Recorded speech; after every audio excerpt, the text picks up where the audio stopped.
At the end of the day, like again, it's the kind of stuff that I talked about at top is I have to hold on to my dad in his pickup truck came down 4 o'clock in the morning, picked me up in Miami from Tampa. We lived in a little shitty apartment in Tampa. He drove down in his little pickup truck to Miami to get me when I was cut from the CFL.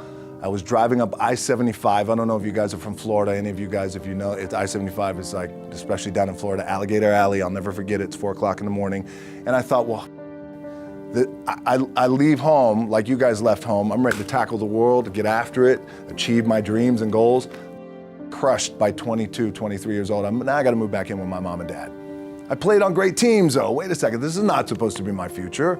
I'm supposed to be in the NFL right now. I'm supposed to be making a lot of coin and buying my parents shit, buying me shit, taking care of my wife, but it never happened. So I pulled out my wallet. I thought, well, let me see how much money I have. I opened it up. I had a 5, a 1, and change. I'm not fucking around, and well, at least I rounded up to $7. But I thought, God, ain't this a bitch? I got $7 in my pocket. Where the do I go now? What do I do? I can't go back to CFL because the point comes where you hear that voice, big run's over. Like, you're done, right? So I heard that voice. So as Coach was saying, man, I hold on to that shit. I'm telling you, I keep my back is up against this motherfucker. We laugh, we joke, we have a good time. What this also helps me do, and again, it works for me, is at some point, you gotta be tired of not being number one. You have to be, and you gotta play angry, and I play angry. Now, I'm cool and calm with my approach, and when I step out on my field, which is a set, or, like, there's some, and you're always gonna have haters, and haters are like, well, damn man, how many movies are you gonna make, or how much shit are you gonna do? Like, you do a lot of shit. I say, yes, it's my ambition. Of course, why not?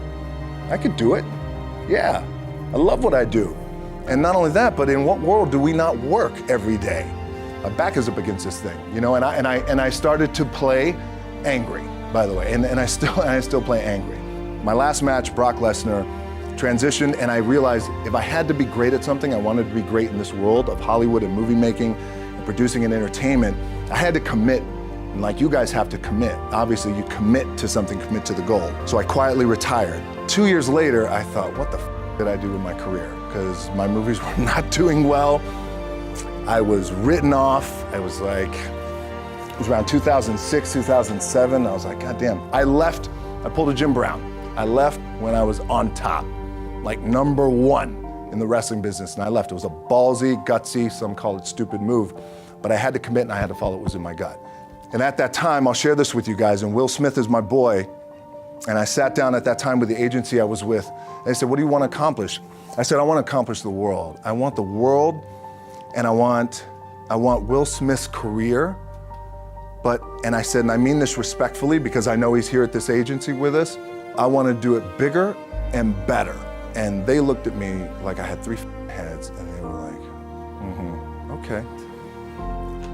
But I still stayed focused, and I still had still put in the hard work with my 2 hands.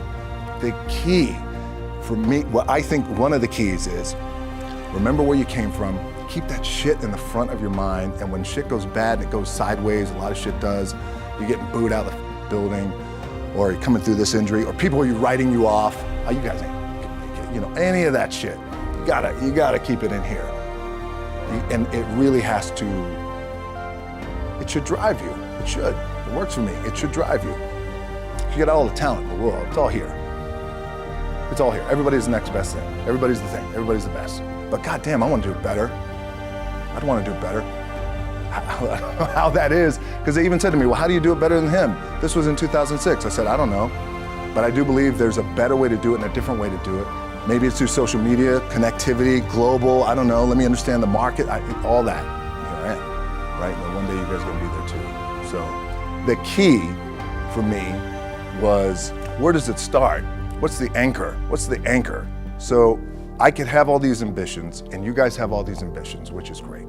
But the key with me is just always finding what the anchor is. And the anchor is getting up at 4 o'clock in the morning every day before anybody else, and grounding my thought process is in the no one will outwork me. No one. I love and I respect you guys. You motherfucker won't outwork me. All starts with this. 2 hands, putting it to work. The anchor for me has always been the work in terms of the weight room training. So when I first started wrestling, I was 6 years old, rolling on the mats with my dad. My old man, a lot of you guys won't know this. Yeah, Rocky Johnson. My old man was Rocky Johnson. He was the first black WWF at that time. First black WWE tag team champions with Tony Atlas back in 1983. My uncles were the Wild Samoans. I come from a long line of pro wrestlers. But before the wrestling part happened, I was just in the gym putting in the work. At 6 years old, rolling around on the mats. And finally, when I could touch weights at 13, that's what I was doing. But the weight part for me and the gym part has to be the anchor. My last match in WWE, I'll share this with you guys too, is that, again, because there's a little bit of takeaway here from all this shit, is I wrestled John Cena. And I went in, I think it was 2013, I went in WWE champion, and we went in MetLife Stadium. We had a record-breaking attendance, which was amazing that night. We accomplished our goal. So I wrestled with John Cena. We had 45 minutes planned for the match. It's nonstop, go, right? So your conditioning is tested. And at that time, I wasn't full-time in WWE. I was just doing these spot matches where I was still shooting G.I. Joe, I think, or Pain and Gain at that time. It was Fast and Furious 6 in London. Had to travel in the ring, get all my ring work in, travel back to shoot Fast and Furious, then back, WWE Raw, doing those shows. The big build up to WrestleMania against John. We get to MetLife Stadium. It's a big night. This is it. It's game night, right? It's championship night for me. 45-minute match planned out. I'm laying there, and both of us are out. I said, oh, something's going on.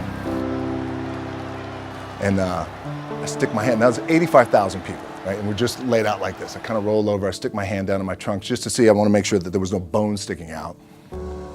So if there's no bone sticking out, what the f? Something just happened. Referee comes over and he's like, Rock, you all right? I'm like, yeah, I think I'm all right. I said, I get up, I go to step, and I can't step. I can't do this.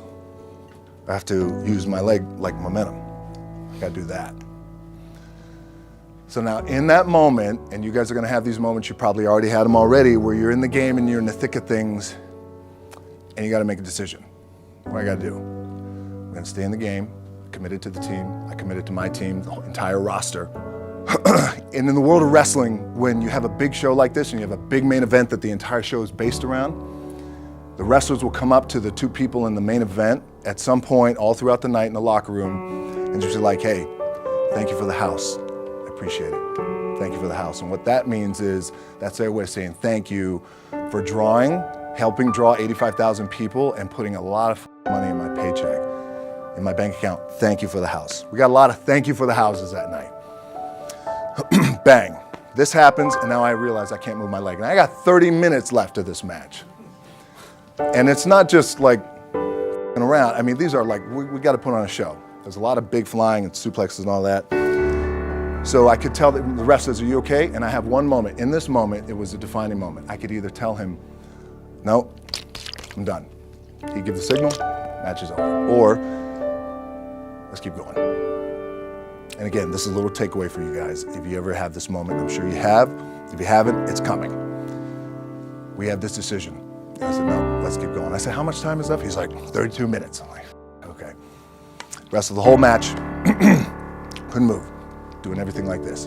I'm getting scared because I'm thinking, man, well, what happens if I pinch something or something like, I don't know, your mind starts fucking with you in the moment. There's 85,000 people, your adrenaline's rushing. Thinking, man, what happens if I'm gonna lose my leg or some shit like this, if I've just done something to my artery?